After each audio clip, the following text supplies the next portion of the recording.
नमस्कार, संपादकीय news channel में आपका स्वागत है और मैं हूं जर्नलिस्ट डॉक्टर हरीशचंद्र लखेड़ा।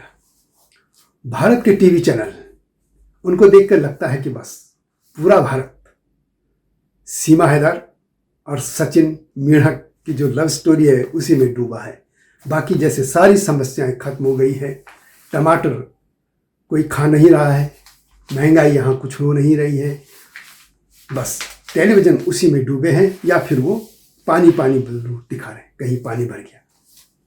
लेकिन सवाल यह है कि सीमा जो हैदर आई है पाकिस्तान से, उसके लिए टीवी चैनल आखिर क्यों भेड़ चाल में चल रहे हैं? जो गंभीर मुद्दे हैं उन पर कोई बहस करने नहीं जा रहा है, क्यों नहीं कर रहा है? इसी पर मैं बात करूंगा। लेकिन जब तक मैं आगे बढ़ूँ, आपसे अनुरोध है कि इस चैनल को सब्सक्राइब अवश्य कर दीजिए। तो बात करते हैं सीमा हैदर की। 4 बच्चों को लेकर वो भारत की सीमा में आती है और सचिन जो मीणा है उनसे शादी होती है उसकी, और भी कहानियां सब आप जानते हैं। मेरे एक दो मुद्दे हैं इसमें कि सवाल यह है कि इस भारत में कितनी सीमाएं हैदर पहुंच चुकी हैं। सिर्फ ये तो उसकी अच्छी बात थी कि उसे बता दिया ये जो सचिन मीणा है, अन्यथा इस तरीके के तो कितने लोग यहाँ आ चुके होंगे। कभी किसी ने कोशिश की जानने की, और वे कर क्या रहे ये किसी ने जानने की। नेपाल की सीमा से इधर उत्तराखंड, फिर उत्तर प्रदेश, बिहार, पश्चिम बंगाल का इलाका और उधर सिक्किम, ये जुड़ा है। और इन तमाम क्षेत्रों में कितनी सीमा हैदर पहुंच चुकी होंगी, आखिर कभी किसी ने सोचा? कभी बांग्लादेश भी यहाँ बहुत आता था, और बहुत से बांग्लादेशी यहाँ दिल्ली में ही सीमापुरी में बसे हैं और वहाँ चुनाव लड़ते हैं, और सब कुछ में वो उनके राशन कार्ड हैं, सब कुछ हैं, वो भारतीय नागरिक बन गए। और इसमें मदद की किसने? भारतीय ही लोगों ने की। लेकिन अब ये बात जो है कि ये आखिर ये जो टेलीविज़न है, आखिर वो टेलीविज़न के जितने भी रिपोर्टर हैं एक प्रेम स्टोरी में क्यों डूब चुके हैं? कोई शाहरुख वाली खान की पिक्चर की बात कर लेता है, कोई सनी देओल वाली पिक्चर की बात कर ले रहा है। आखिर ये बातें कब तक एक भीड़ तंत्र चलती रहेगी? और जो भारत के सुरक्षा के मुद्दे हैं उनको कब तक नकारा जाता रहेगा? आखिर सुरक्षा एजेंसियां भी कहाँ हैं? आखिर कोई भी आदमी नेपाल से घुस के यहाँ आ जाएगा। आपको याद होगा कि जो भारत के एक जहाज का अपहरण हुआ था अटल बिहारी वाजपेयी की सरकार में, जिसको अफगानिस्तान ले जाया गया था, उसका भी नेपाल से ही के रास्ते से उसका अपहरण हुआ था, वहीं से वो जहाज आ रहा था। अब आखिर ऐसा क्यों हो रहा है? आखिर भारत और नेपाल की सीमा इस तरीके की कुछ ऐसा मैकेनिज्म क्यों नहीं हो रहा है कि दूसरे लोग कैसे यहाँ घुस पा रहे हैं? कोई पहचान की जरूरत क्यों नहीं है? इस बेल्ट पर जो है नेपाल जो सीमा है उसमें एसएसबी है, उसके बाद स्थानीय पुलिस भी होती है, उसके उधर नेपाल की प्रहरी भी है। आखिर ये कर क्या रहे हैं? पहली तो बात यह है कि भारतीय एजेंसी ने अब तक उसे पूछताछ क्यों नहीं की।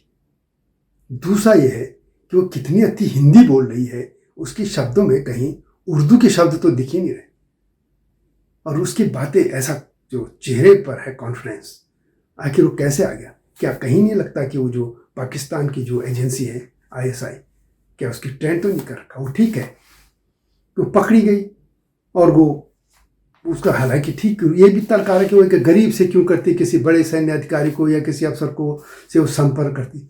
लेकिन एक रास्ता यह है कि भारत में घुसने का रास्ता तो था, इसलिए उसने उसको पकड़ा। वो तो उसकी भलमानस थी, उसने पुलिस को खुद ही बता दिया, अन्यथा उसके न चेहरे से न बोलचाल से कोई पहचान नहीं सकता था। और एजेंसियां क्यों चुप हैं? और दूसरा कि भारत के जो टेलीविज़न है, आखिर वो इस जर्नलिज्म को कहाँ ले जा रहे हैं? क्या इस देश के सारे मुद्दे खत्म हो गए? सिर्फ और सिर्फ यही चीज़ें हैं? कभी वो ज्योति मौर्य और आलोक मौर्य की लव स्टोरी पे लग गए, उनके जो झगड़ा हुआ उस पर लग गए, और अब उस पर लग गए। आखिर पत्रकारिता हो कहाँ रही? और आखिर भारतीय जो दर्शक हैं, समाज है, इन चीज़ों को झेल कैसे रहे? क्योंकि भारत की सुरक्षा का सवाल भी होना चाहिए, इसे पूछा जाना चाहिए उसको पूरी कड़क तरीके से कि आखिर वो है कौन और यहाँ क्यों आई है, और आखिर वो यहाँ उसको रहने का हक किस आधार पर दिया जा सकता है? यही भारतीय लोग हैं, जो लोग इसके ढोल पीटे, वही लोग सोनिया गांधी को लेकर क्या क्या बातें करते थे। याद है इन लोगों को? जो लेडी विधिवत तरीके से यहाँ ब्याह करके आई, उसने अपना जीवन पूरा इस भारत के लिए समर्पित कर दिया, और उनके लिए भी अभी लोग विदेशी और क्या क्या बोलते रहते हैं। लेकिन इन जो महिला है, खासतौर पर वो देश पाकिस्तान, वहाँ के एक किसी भी व्यक्ति पे विश्वास नहीं किया जा सकता है, उसके लिए इन्होंने पूरी रेड कारपेट बिछा दी है। आखिर दोगली मानसिकता क्यों है इस भारत के लोगों की? ये दोगली मानसिकता के कारण ये भारत कभी कहाँ से उसकी जो बाहें थी कैसे सिकुड़ती चली गई, और ये लोग दोगलीपन की वजह से मार खाते जा रहे हैं।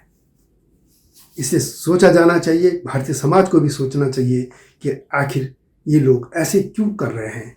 ये विदेशी यहाँ लोग आते हैं और उनकी कोई जांच नहीं हो रही, कोई एजेंसी नहीं पूछी, कुछ नहीं हो रही, और टेलीविज़न यहाँ पे उसके लिए नगाड़े बजा रहे हैं, बीन्स बजा रहे हैं। इस पे सोचने के विषय है, पूरे भारतीय समाज को सोचने की जरूरत है। और टेलीविज़न चैनलों को पर भी कुछ इस तरह का अंकुश होना चाहिए, तो उनका टाइम बंटना चाहिए।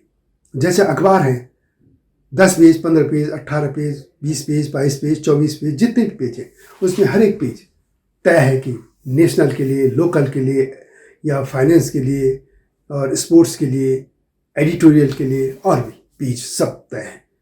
आखिर इनके लिए भी टाइम तय होना चाहिए कि इतना टाइम आपको इस चीज़ पे देना है, लोकल देना है, अलग इलाकों के देना है, प्रॉब्लम्स पे देना है, नेशनल देना है, स्पोर्ट्स देना है, सब इनका टाइम तय होना चाहिए। अन्यथा ये क्या करते हैं कि शाम के टाइम पे लोगों को बुला लेते हैं, जो मूर्ख टाइप लोगों को, और वो हिंदू मुस्लिम करके जहर घोल रहे हैं, और बड़े मुद्दों पर एक चर्चा नहीं होती। आखिर कौन सा टेलीविज़न पिछले दिनों में आप देख रहे हैं कि जो महंगाई के मुद्दे पर बात कर रहा है, जो टमाटर कितने महंगे हो गए, या और भी उस पर कोई बात कर रहा है? पहाड़ों की बातें कोई कर, बस पानी दिखा रहे हैं उसको। आखिर क्यों? इस पे चर्चा होनी चाहिए, विचार किया जाना चाहिए। तो यह वीडियो कैसे लगी कमेंट में चलेगा। इस तरह के मुद्दों के साथ आपके सामने आता रहूँगा।